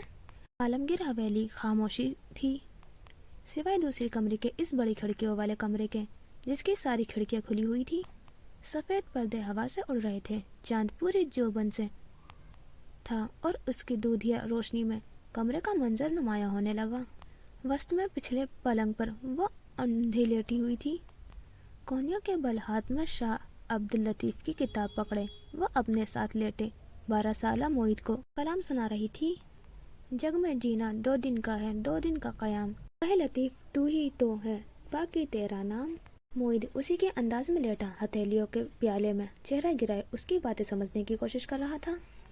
आसमान बादलों से आंख मिचोली करते चांदनी झांक कर खिड़की से अंदर देखा तो किताब के पीछे छिपे हुए चेहरे से उसकी बस आंखें नजर आई, और आंखें भी ऐसी जिनके उठने पर कायनात ठहर जाए। बड़ी बड़ी शहद रंग आंखों की गहरी मुड़ी हुई पलकें जो रुखसारों पर साया फगन थी। घने शहद रंग घुंघराले टाइप 2 बाल जो कमर के साथ साथ कंधों से आगे बिखरे हुए थे। अक्सर ये बाल उसे उलझाए रखते थे। कलाई में पहनी कांच की चंद चूड़ियाँ जो हिलने पर मध्यम सुर पैदा कर रही थी। साथ लेटे मोहित को जब कुछ समझ न आया तो उसने फ़ोन उठा लिया। जैसे ही ऑन किया, सामने ही उसके शख्स का अकाउंट था जो उसके फूफो को बेहद पसंद था। देखती तो आप उनको रोज हैं, पर फॉलो नहीं करती आप। वह नासमझ सा बोला तो फलक खिलखिलाकर हंस दी। किताब बंद करके उसके सर पर हल्की सी चपत लगाई और फिर मोबाइल फ़ोन उससे ले लिया। औरत कभी भी अपने पसंदीदा मर्द को फॉलो नहीं करती। चूड़ियों की छनकार से पूरा कमरा गूंज उठा। آپ کی باتیں کبھی کبھی بہت مشکل لگتی ہیں، موعد نے منہ پھلایا۔ رائٹر ہوں نا، اس لیے۔ وہ پھر سے مسکرائی۔ کتاب چہرے سے ہٹی تو چہرہ واضح ہو گیا، چھوٹے چھوٹے نقش، بیضوی چہرہ اور اس پر جھانکتی بڑی بڑی آنکھیں جو پہلی فرصت میں توجہ کھینچ لیتی تھی، جنہیں ہر دیکھنے والا یہی کہتا تھا کہ وہ اس جہاں کی نہیں تھی۔ گھرالے گھنے بالوں میں اس کا چہرہ مزید چھپ جاتا تھا۔ بال دونوں جانب سے آگے آ گرے، انہیں کھلے رکھنا مشکل تھا تو انہیں باندھنا اور بھی زیادہ مشکل۔ بال زیادہ لمبے نہیں تھے پر گھنے تھے۔ اس سے پہلے وہ دونوں میں سے کوئی کچھ بولتا، رات کی اس خاموشی میں گاڑی کی آواز سنائی دی۔ موعد جھٹے سے اٹھ بیٹھا۔ بابا آ گئے۔ دونوں نے ایک دوسرے کو دیکھا، آنکھیں حیرت سے پھیلی۔ موعد پلنگ سے چھلانگ لگاتا باہر کی جانب بھاگا، جبکہ وہ اچھل کر کھڑکی تک پہنچی اور سر باہر نکال کر دیکھا۔ سامنے ہی پتھریلی روش پر بشارت عالمگیر کی جیپ تیزی سے پورچ کی جانب بڑھ رہی تھی۔ کئی کنالوں پر پھیلی یہ حویلی اتنی بڑی تھی کہ رات کے اس پہر حویلی کا گیٹ یہاں سے نظر بھی نہیں آ رہا تھا۔ چاند نے بادلوں کی اونٹ سے نکل کر سرخ حویلی کی کھڑکی میں کھڑی وہ فلک عالمگیر کو دیکھا اور پھر وہ شرما کر دوبارہ بادلوں میں جا چھپا۔ سرخ گہرے دار سلوار پر سفید کرتی پہنے وہ کھڑکی پر کھڑی اپنی دھڑکنوں کو واضح سن سکتی تھی۔ متناسب سراپا، درمیانہ قد اور سنہری رنگت والی فلک عالمگیر کے علاقے کے سب سے خوبصورت لڑکی ہونے کا اعزاز حاصل تھا۔ جیسے ہی اس نے اپنے بڑے بھائی کو جیپ سے اترتے دیکھا اور گاڑی سے ڈبہ اٹھا کر ملازم کو پکڑاتے دیکھا تو وہ سرخ چہرہ لیے پلٹی، پلنگ پر پڑا دوپٹہ اٹھایا اور اگلے ہی لمحے وہ ننگے پاؤں کمرے سے بھاگ رہی تھی۔ چوڑوں کی آواز پھر سے گونج گئی۔ وہ حویلی کی اوپری راہداری میں بھاگ رہی تھی۔ کھڑکیوں سے آتی ہوا بالوں کے ساتھ ساتھ دوپٹہ بھی پیچھے اڑا رہی تھی۔ اماں، ابا، ویر میری کتاب لے آیا، سیڑھیاں پھلانگتی وہ خوشی سے چلائی۔ اس کی آواز پر باورچی خانے میں کام کرتی دونوں بھابیاں باہر نکل آئیں۔ موعد لاؤنج میں اپنے باپ کے ساتھ کھڑا تھا۔ اماں ابا اس کی آواز سن کر کمرے سے نکل آئے۔ وہ پھلانگتی ہوئی بشارت عالمگیر تک پہنچی اور ڈبہ کھولتے ملازم کو پیچھے ہٹایا۔ میں یہ ڈبہ خود کھولوں گی۔ چہرہ سوکھ پڑ چکا تھا، سانس دھونکنے کی مانند چل رہا تھا۔ بکھرے بالوں میں اس پر کسی مستانی کا گمان ہوا۔ سبھی گھر والے اس کے ارد گرد اکٹھے ہو چکے تھے۔ کانپتے ہاتھوں سے وہ ہاتھ میں کٹر پکڑے ڈبہ کھولنے کی کوشش کر رہی تھی پر کھول نہیں پائی۔ سانس لو پاگل، لاؤ میں کرتا ہوں۔ بشارت بھیا نے کٹر اس سے ہاتھ سے تھام لیا اور پھر کھول کر اندر سے کتابیں نکالی۔ فلک نے بے ساختہ منہ پر ہاتھ رکھ لیا، آنکھیں پھیل کر مزید بڑی ہو گئی، چہرہ مزید سرخ ہو گیا تو آنکھیں نم ہونے لگی۔ وہ رو دینے کو تھی۔ پہلی کتاب، پہلی کامیابی پر سبھی خوش تھے۔ کتاب کے صفحے الٹ پلٹ کر دیکھے جا رہے تھے۔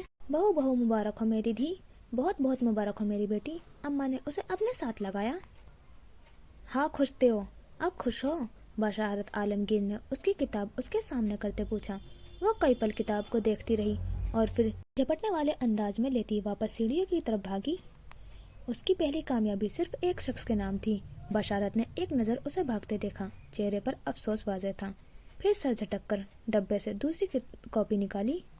سبھی خوش تھے۔ گھر کی اکلوتی بیٹی کی پہلی کتاب شائع ہوئی تھی، وہ کتاب جو قارئین میں کافی مقبول تھی، ایسے میں ان کا خوش ہونا تو بنتا تھا۔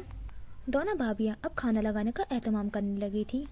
بچے بنا وجہ ہی ادھم مچا رہے تھے، جبکہ وہ اسی رفتار سے بھاگتی ہوئی کمرے تک پہنچی۔ میں پنکھا اسی رفتار سے چل رہا تھا۔ اس نے دروازہ بند کیا اور پھر تیزی سے آگے بڑھ کر بیڈ پر پڑا فون اٹھایا۔ ایک ہاتھ میں کتاب تھامے وہ دوسرے ہاتھ سے کپ کپاتے ہاتھ کو ایک نمبر مل رہی تھی۔ وہ کھڑکی میں آ کھڑی ہوئی۔ چاند اس کی بے تابیوں کا گواہ تھا۔ بیل جا رہی تھی، فون نہیں اٹھایا گیا۔ اس کی ہتھیلی میں پسینہ اتر آیا۔ فون کان سے ہٹا کر ایک دوسرا نمبر ملایا۔ برقی لہریں سفر کرتی کسی دوسرے شہر کی حویلی میں رنگ ٹون کی صورت بجنے لگی۔ بیل پھر سے جا رہی تھی، فون پھر سے نہیں اٹھایا گیا۔ آنکھوں کی جوت بجھنے لگی، چہرے پر کرب اتر آیا۔ اس سے پہلے وہ فون کان سے ہٹاتی فون اٹھا لیا گیا۔ ہیلو، ایک نسوانی آواز ابھری۔ ہاں، اس ظالم شخص نے یہاں بھی فون نہیں اٹھایا تھا، البتہ دل کو ڈھارس ملی کہ فون اٹھا لیا گیا تھا۔ فلک بات کر رہی ہوں، گلے میں اٹکتے آنسو کو گولے پر قابو پاتے وہ بمشکل بولی۔ جانتی ہوں، تمہارے علاوہ یہاں اور کوئی فون نہیں کرتا، دوسری جانب اپنائیت سے کہا گیا۔ فلک کچھ نہ بولی۔ خاموشی کا وقفہ لمبا ہونے لگا۔ وہ ہاتھ میں پکڑی اپنی کتاب کو دیکھے گئی جس کا انتساب محبت کے نام تھا۔ اور اس کی محبت کون تھا؟ کیوں خود کو ضائع کر رہی ہو فلک؟ رئیس کبھی تمہارے لیے نہیں آئے گا۔ الفاظ نہیں خنجر تھے جو دل میں یکے بعد دیگرے پیوست ہوتے گئے۔ آنسو پلکوں کی باڑ توڑ کر بہہ جانے کو تیار تھے، پر گھنی پلکوں نے ان قطروں کو موتیوں کی طرح چنے رکھا۔ سب یہی کہتے ہیں، پر میں اس دل کا کیا کروں؟ وہ بھر رہی آواز میں بولی۔ اس کی تکلیف فون کے اس پار بیٹھی خاتون سمجھ سکتی تھی۔ دل کو سمجھاؤ، اپنی زندگی کی خوبصورت سال کسی ایسے شخص کے لیے ضائع مت کرو جسے تمہاری قدر ہی نہ ہو۔ 13 سال سے انتظار کر رہی ہوں، اس کے 13 بار انکار کرنے پر کیسے آج چھوڑ دوں؟ سوال جائز تھا، پر جواب ندارت۔ رئیس کو تمہارے 13 سالوں سے فرق نہیں پڑتا فلک۔ میں فلک عالمگیر ہوں، اسے فرق پڑنا چاہیے۔ اپی، اس نے ضبط سے آنکھیں میچ لی، کرب گالوں پر بہر نکلا۔ آنکھ مچولی کرتے چاند نے اسے ٹھہر کر دیکھا۔ سفید پردوں کے درمیان کھڑی شہد رنگ بالوں والی فلک رات کے اس پہر کوئی مورت لگ رہی تھی۔ فلک عالمگیر کا ہونا نہ ہونا اس کے لیے برابر ہے۔ بات بہت کڑوی تھی، پر سچ تھی۔ ایک عورت کی 13 سالوں کی وفا ہے، اسے فرق پڑنا چاہیے۔ اس کی بات کا دوسرے جانب کوئی جواب نہیں آیا تھا۔ خاموشی کا وقفہ پھر سے لمبا ہوا۔ پھر ایک بوجھل سانس کی آواز سنائی دی۔ میں پھر سے کہوں گی، خود کو ضائع مت کرو فلک۔ میں فلک عالمگیر، رئیس اورنگزیب کی منگیتر ہوں، کوئی راہ چلتی لڑکی نہیں جسے وہ نظر انداز کر دے گا۔ اس بار آواز تیز ہوئی، لہجے میں سختی تھی۔ ہاتھ کی پشت سے آنسو رگڑے ڈالے۔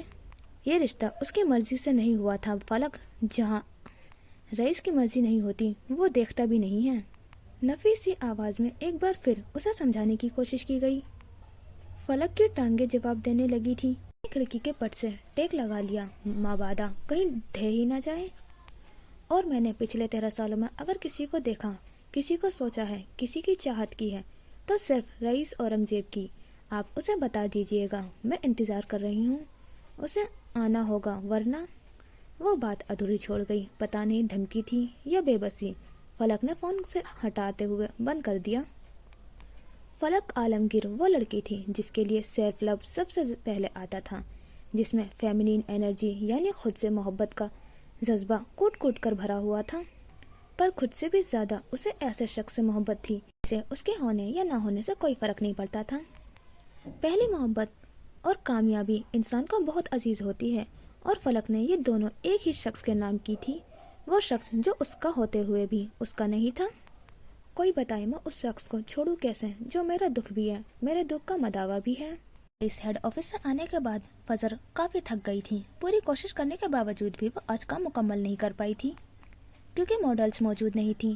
انہیں آنے میں کچھ دن لگنے تھے اور فضر کو ایک بار پھر وہاں جانا پڑتا۔ وہ تھک ہار کر آتے ہی لیٹ گئی، 1 گھنٹہ سوئی، پھر اٹھ گئی۔ اپنے پروجیکٹ کو لے کر ذہن میں ٹینشن ہی ٹینشن تھی، سر بھاری ہو رہا تھا۔ چائے کی شدت طلب ہوئی۔ اٹھ کر اس نے الماری سے ایک نائٹ سوٹ نکالا اور پھر کمرے سے باہر نکل آئی۔ صحن میں 2 چارپائی بچھائے، اماں محلے کی 2 عورتوں کے ساتھ بیٹھی تھی۔ ابا کی وفات کے چند دنوں بعد وقفے سے محلے کی عورتیں چکر لگایا کرتی تھیں۔ فجر کو تو فرق نہیں پڑتا تھا، البتہ اماں کا دل بہل جاتا تھا۔ 10 منٹ بعد جب وہ شاور لے کر باہر آئی تو عورتیں جا چکی تھیں۔ ہلکے آسمانی رنگ کے سفید بندیوں والے کھلے ٹراؤزر اور ہاف سلیو شرٹ میں وہ تر و تازہ نظر آ رہی تھی۔ اماں کیا پکایا ہے آج؟ اس نے تولیے سے بال پوچھتے سرسرائی انداز میں پوچھا۔ اماں نے ایک نظر اس کے بالوں کو دیکھا جو کندھے سے ذرا نیچے تک آتے تھے، پھر سے بال کٹوا لیے تھے۔ اماں کی تیوری چڑھی، کم وقت موڈ سوئنگ ہونے پر جا کر بال کٹوا آتی تھی۔ یہ تو شد شکر بال جلدی بڑھتے تھے، ورنہ اماں کو پورا یقین تھا جس رفتار سے وہ کٹنگ کرواتی تھی ایک دن ضرور گنجی ہو جاتی۔ بال پوچھنے کے بعد اس نے تولیہ باہر صحن میں لگے تار پر سکھایا اور پھر برآمدے میں واپس آتے میز پر رکھا۔ ہیئر بینڈ اٹھا کر آگے سے بال پیچھے کی جانب کرتے سر پر رکھتے کانوں کے پیچھے جما لیا، اینک اٹھا کر صاف کی اور آنکھوں پر جما لی۔ آج اسے کافی کام کرنا تھا۔ پلاؤ بنایا ہے؟ ہاف سلیو سے جھانکتے اس کے بازو کو دیکھتے اماں نے عام سے لہجے میں کہا، البتہ نظریں بڑی گہری تھیں۔ ارے واہ، آج کیسے دل کر گیا اچھا کھانا بنانے کا؟ وہ طنزیہ کہتی کمرے میں گھس گئی۔ और दोनों बाजू में अपना सामान उठा लाई जो सुबह अंदर रख आई थी। अम्मा ने कोई जवाब नहीं दिया। वो उसे देख रही थी, देखे जा रही थी, यूं जैसे फजर अपनी बोनस लाइफ जी रही हो, यूं जैसे उसके पास गिनती के चंद दिन बचे हो। अब क्या डांट डपट करनी, अब तो जो होना था वो हो गया। बरामदे में चटाई बिछाते फजर ने सारा सामान उस पर फेंका और फिर कमर के बल झुककर हड्डियों को जरा हरकत दी। कमर की हड्डियां आज भी दर्द करती थी। अगले ही पल वो चौकड़ी मारते चटाई पर बैठ चुकी थी। अपने सामने छोटी बड़ी सुइयों का डब्बा खोले वो अब भवे सिकोड़े देख रही थी। जिस कपड़े को वो काम कर रही थी उस पर सादा पुरानी मशीन नहीं चलती थी और एडवांस मशीन थी नहीं, तो फजल सिलाई का काम हाथ से करने का सोचा। उसमें मेहनत ज़्यादा थी पर काम तो करना ही था ना। हिले बहाने ढूंढना उसे पसंद नहीं था। अम्मा खाने की ट्रे उठा लाई। ट्रे में रखी चावलों की प्लेट, साथ रायता और पानी का गिलास उन्होंने फजर के सामने रखा। फजर ने एक नज़र खाने को देखा तो भूख जग उठी। सुइयों का डब्बा साइड में खिसकाते उसने पहले खाने का सोचा। अम्मा कुछ फासले पर रखी कुर्सियों में से एक पर बैठ गई। फजर खामोशी से खाना खाने लगी। ऐनक नीचे होती तो वो छोटी उंगली से भवों के दरमियान रखती ऐनक पर उसे ऊपर खिसका देती थी। उसका ये अंदाज नॉर्मल था। हर चश्मिश का ये आदत होती है बार बार ऐनक ऊपर करना। वो रगबत से खा रही थी।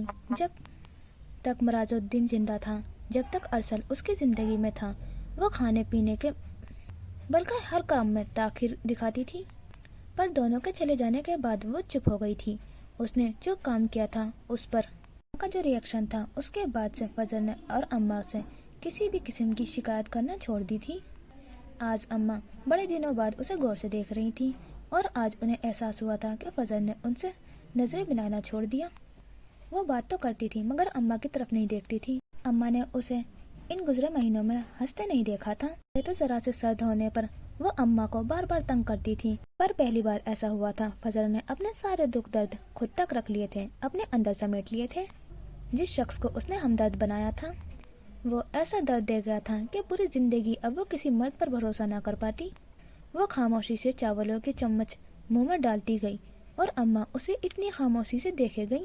पुराने मोहल्ले के इस छोटे से मकान में रहने के बावजूद उसकी सारी आदतें शहाना थीं।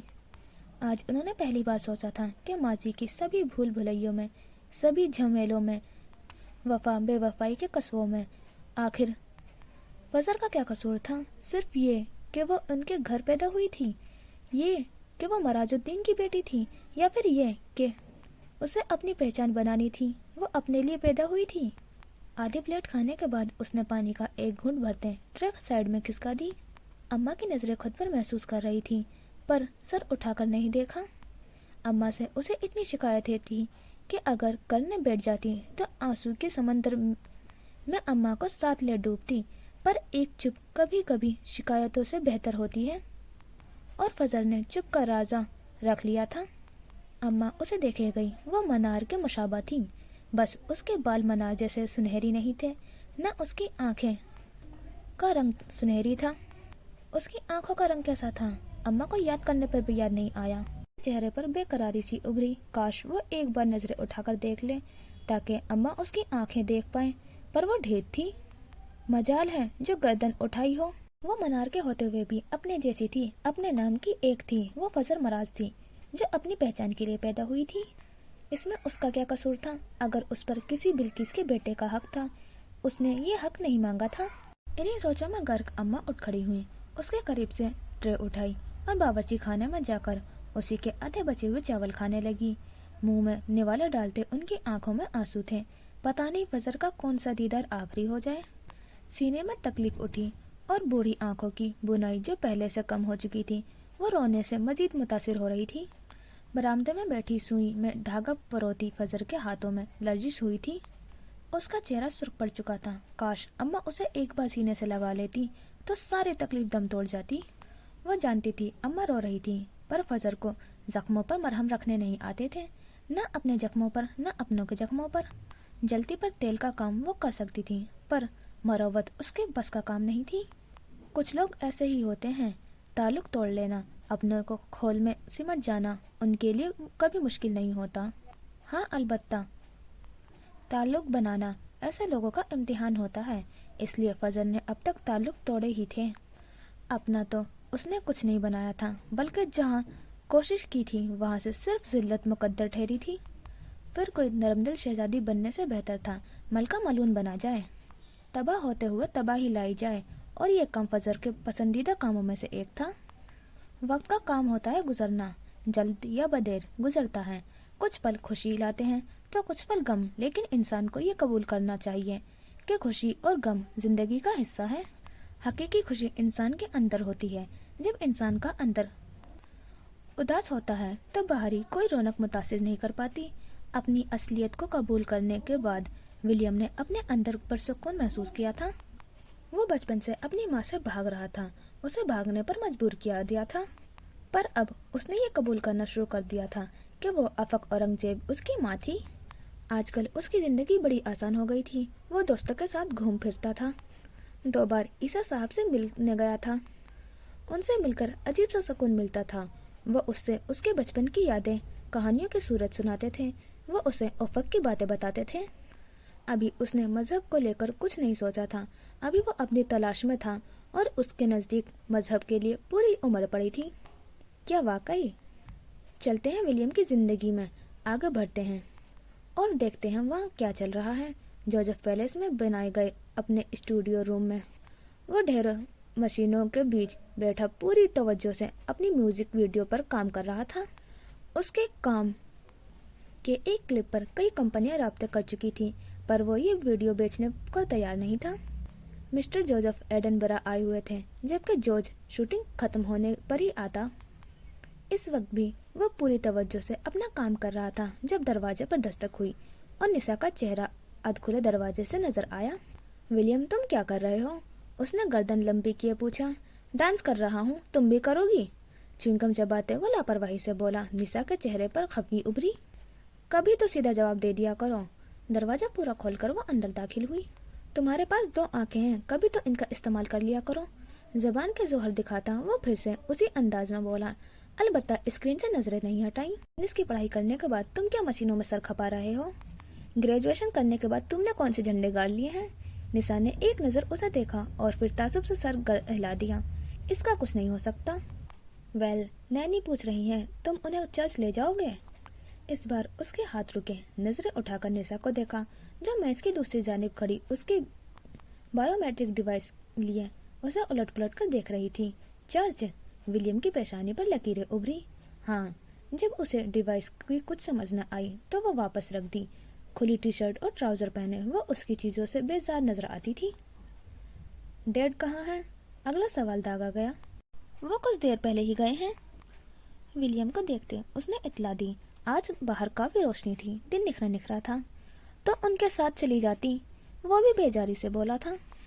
तुम ले जाओ, तुम्हें क्या मसला है? निशा को उसके रवैये पर हैरत हुई।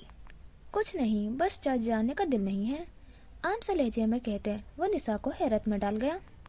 तबीयत ठीक है ना? पहले तो भाग भाग कर जाते थे, अब क्या हो गया? निशा ने उसकी जानिब झुकते उसकी पेशानी को छुआ। अरे यार, ठीक हूँ मैं, पीछे हटो। उसका हाथ हटाते वो उठ खड़ा हुआ। निशा को जवाब देने से बेहतर था वो नैनी को चर्च ले जाता। कुछ देर बाद वो सीढ़ियाँ उतर रहा था। पैंट की जेब में रखा फोन बजने लगा तो निकाल कर देखा। जॉर्ज का नंबर देखते ही उसने फोन उठा लिया। हेलो डिफॉल्ट पीस, जॉर्ज ने आवाज़ उभरी। सुन रहा हूँ, बोलो। 2 सीढ़ियाँ फलांगते वो लापरवाही से बोला था। होगा जॉर्ज किसी स्टारलाइट स्टूडियो का डायरेक्टर, घर में उसकी इज्जत बस यही थी। तुम्हारी नई रिकॉर्डिंग का क्लिप देखा है। एक्चुअली हमारी team not for sale.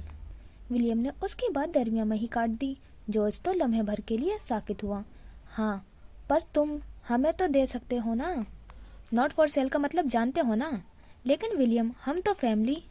Starlight studio family को बीच में लाकर बिजनेस कब से करने लगा?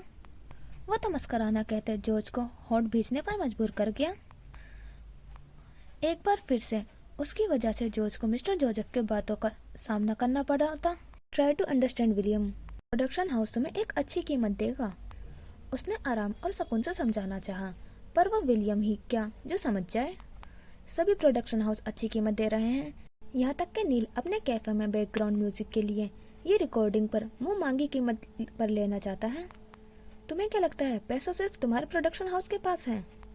जॉर्ज का मजाक उड़ाते उसने खबासत से लगाया। होली पैंट और टी शर्ट पहने वो रफ से होलिया में घूम रहा था। ओ विलियम, उसने जब से पुकारा। ओ जॉर्ज, विलियम ने मुंह बिगाड़ कर नकल उतारी। Go to hell. उसने सुलग कर फोन बंद कर दिया। विलियम के लब सीटी के अंदाज में सिकुड़े। मोबाइल पैंट में जेब में डालते अब वो सीटी बजाते नीचे उतर रहा था। दूसरों का पारा हाई करना उसका पसंदीदा काम था। अब किस कारनामे पर सीटी बजा रहे हो? आखिरी सीढ़ी पर कदम रखते नैनी की आवाज सुनाई दी। सिया रंग के ब्लाउज और स्कर्ट में बालों पर स्कार्फ लपेटे वो हाथ में पकड़े छड़ी के सहारे खड़ी थी। कोई एक हो तो बताऊं। वो मुस्कुराता हुआ उनकी जानिब बढ़ा। अपने बाप को तंग मत करना। वो अब खारजी दरवाजे की जानिब कदम बढ़ा चुके थे। विलियम के साथ चलती नैनी ने ताकीद की। और बाप जो रोज बैठे बिठाए मुझे तंग करता है वो आपको नजर नहीं आता? कत्थई आंखें बरहम नजर आ रही थी। उनका बाजू थामे वो ऊंची आवाज में कह रहा था, वो बाप है विलियम, तो क्या सर पर बिठा लूं? वो बिगड़ कर बोला। बैठा लोगे तो क्या हो जाएगा? नैनी ने उल्टा सवाल किया।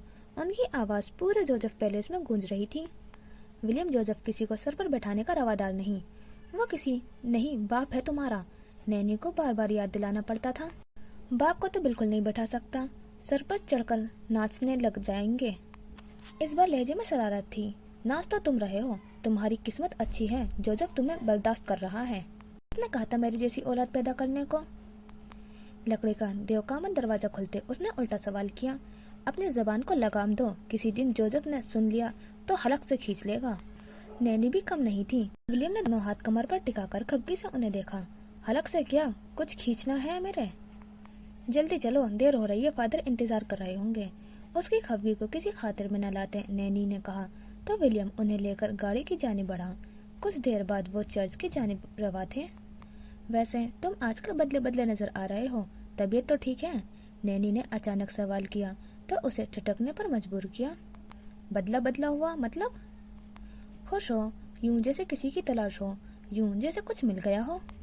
नैनी तजुर्बाकार खातून थी। समझ गई थी कि विलियम पहले से मुख्तलिफ लग रहा था।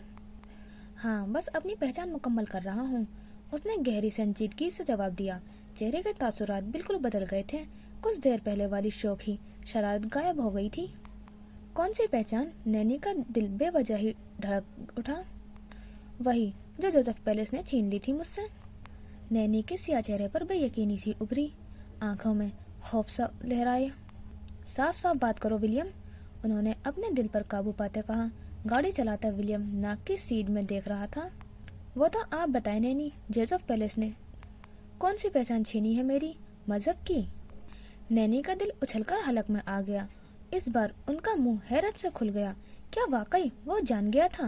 वो फीकी पर्दे रंगत से उसे देखे गई। आप जानती थी ना, आप शुरू से जानती थी। आप जानती थी मैं पैदाइशी मुसलमान हूँ। मेरी माँ ने 5 साल मेरे परवरिश एक मुसलमान के तौर पर की थी। कर्बज़दा आंखों और बेयकीनी के तासुरात चेहरे पर सजाए वो फीकी सी मुस्कुराहट लिए बोला, विलियम। नैनी ने बेसाख्ता दिल पर हाथ रखा। वो जानता था। कब से? वो तो कई दिनों से हंस बोल रहा था, पहले जैसे बर्ताव कर रहा था। पर क्या उसका ये बर्ताव एक नाटक था? भूल गए तुम, दर्द कभी खत्म नहीं होता। इंसान हंसने की वजूहत ढूंढता रहता है। तुम भी आ गए ना इस झांसे में। हाँ, वो अच्छी अदाकारी करता था। दर्द को दिल में दबाए वो बज़ाहिर ठीक नजर आने की कोशिश कर रहा था, पर हकीकत तो यही थी कि वो ठीक नहीं था। पहचान के सफर में मुश्किल होता है, और उसे जोसेफ पैलेस की अनकबूत ने जिन तारों में उलझा दिया था उसे बाहर निकालना आसान नहीं था। तुम्हें ये सब? अल्फाज नैनी के लबों में दम तोड़ गए थे। गाड़ी एक झटके से रुक गई। वो चर्च पहुंच चुके थे। वो जबड़े भींचे बैठा रहा। सामने नजर आते चर्च का मीनार उसे अजनबी लग रहा था। तुम आओगे नहीं? नैनी का दिल डर रहा था। क्या वो पलट गया था या उसका दिल पलट गया था? मेरा दिल नहीं करता नैनी, ये चर्च अब मुझे अपनी जानिब नहीं खींचता। सुकून से कहते वो नैनी का सारा सुकून बर्बाद कर गया था। वो दरवाजा खोलकर छड़ी थामते बाहर निकल आई। अच्छी भली चलने वाली नैनी इस पल लग रहा था कि वो गिर जाएंगी। छोटे छोटे कदम उठाती वो चर्च की जाने बढ़ रही थी। कदमों में लर्जिश थी। विलियम की बातें किसी हथौड़े की मानिंद समाज से टकरा रही थी। क्या वो वक्त आ गया था, वो वक्त जो अपने गुनाहों से मिलने का होता है? क्या वो उनका सामना कर पाएंगी? उन्हें लग रहा था वो ढह जाएंगी। गाड़ी में बैठे स्टीयरिंग पर हाथ जमाए विलियम ने आंखें बंद करके सर सीट से पुश से टिका दिया। उसके जहन में भी बहुत कुछ चल रहा था। 2 कश्तियों का मुसाफिर रह नहीं सकता था और किसी एक को चुनना तबाही लाने जैसा था। उसे जिस बात का दुख था वो ये थी कि आखिर उससे उसकी पहचान क्यों छीनी गई। वो विलियम वली था, बाप के खाने में जोसेफ पीटरसन ही था। फिर वली को नाम को उससे क्यों छीन लिया गया? जितना सोचता था दिमाग उतना ही उलझ जाता था। कभी कभी दिल करता था सब तहस नहस कर दे, पर फिर अपनों के चेहरे सामने आ जाते थे और वो खुद पर जब्त कर लेता था। पर आखिर कब तक? आपको क्या लगता है? आप बताएं, ये बम कब फटेगा? अच्छा जी, ये हो गया हमारा एपिसोड 9 पार्ट 1 कंप्लीट। और इसमें न्यू कैरेक्टर की एंट्री हुई है फलक आलमगीर की, जो रईस की फियोन से दिखाई है। लेकिन रईस की कितनी फियोन से दिखाई है? क्योंकि फजर भी बचपन से उसकी फियोन से है और फलक भी 13 साल से इंतज़ार कर रही है। फजर रईस को फियोन से नहीं मानती और रईस फलक को फियोन से नहीं मानता, तो पता ही नहीं अभी क्या चल रहा है। और विलियम की साइड की स्टोरी अब थोड़ी इंटरेस्टिंग हो गई है और इस बार फजर का कुछ इतना दिखाया नहीं है। और फजर की अम्मी को उसकी शादी की जगह अब उसकी मौत की खबर लग रही है आने की। ये सीन कुछ समझ नहीं आ रहा, क्योंकि वो हर सीन को लास्ट समझती है कि आखिरी बार देख रही हूँ फजर को। तो क्या होने वाला है आगे तो अभी कुछ कह नहीं सकती। आपको क्या लगता है क्या होने वाला है?